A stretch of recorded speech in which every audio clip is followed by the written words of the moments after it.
Imagine losing your freedom and your privilege all in a single court verdict. What would you do if the cameras that once idolized you now followed you to a prison cell? South Korea's ex-First Lady Kim Keon-Hee is now behind bars. Kim Keon-Hee, once the glamorous First Lady of South Korea, known for hosting elite art exhibitions and walking the corridors of power, is now facing the ultimate fall from grace. A court has issued an arrest warrant, and she's been imprisoned on corruption charges. Why? Because prosecutors suspect she might destroy evidence threatening to erase vital clues in an explosive investigation. This is more than a scandal. It's a political earthquake. Her husband, former President Yoon Suk-Yeol, is already in jail, facing insurrection charges. For the first time ever, a former presidential couple is locked up at the same time. But here's the twist. This isn't just about corruption. It's about power. The corruption of power and the fear it instills. The court's decision wasn't just legal, it was a red line. A signal that no one is untouchable. Not even a first lady.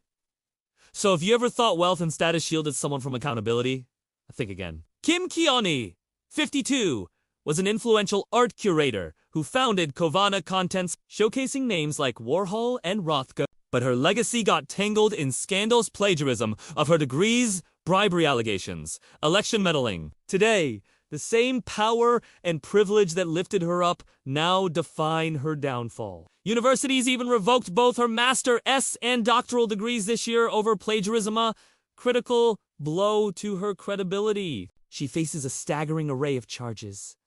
Stock manipulation tied to Deutsche Motors, failure to disclose a luxury Van Cleef pendant, accepting Chanel bags and a diamond necklace from a religious group in exchange for favors, and meddling in candidate selections in both the 2022 BI elections and the 2024 general election. One example, prosecutors say she didn't declare a pendant worth over 60 million won, despite publicly filing asset disclosures for an overseas NATO summit in 2022. Prosecutors submitted an 848-page indictment, detailing 16 charges and argued emphatically that Kim could tamper with or destroy evidence. The court agreed. That's how she became the first former First Lady ever arrested by order of a court that believed the risk was real. She was taken to a solitary cell in Seoul's Nambu Detention Center. No bed, minimal air conditioning, a small table far from the luxury she once knew. This scandal is more than personal, it's political.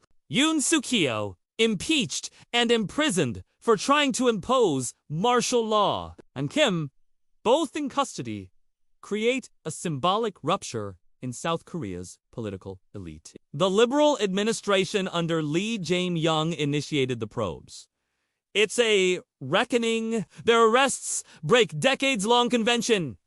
Never before has a former presidential couple been jailed together. Want the real story behind the headlines? Hit that subscribe button to Prime News now and ring the bell, because here we don't just report news, we break it down side by side with the people shaping it. Next up, we dive into how South Korean courts use evidence tampering risk to justify the stirred fierce debate over civil liberties. Trust me, you'll want to stick around for this.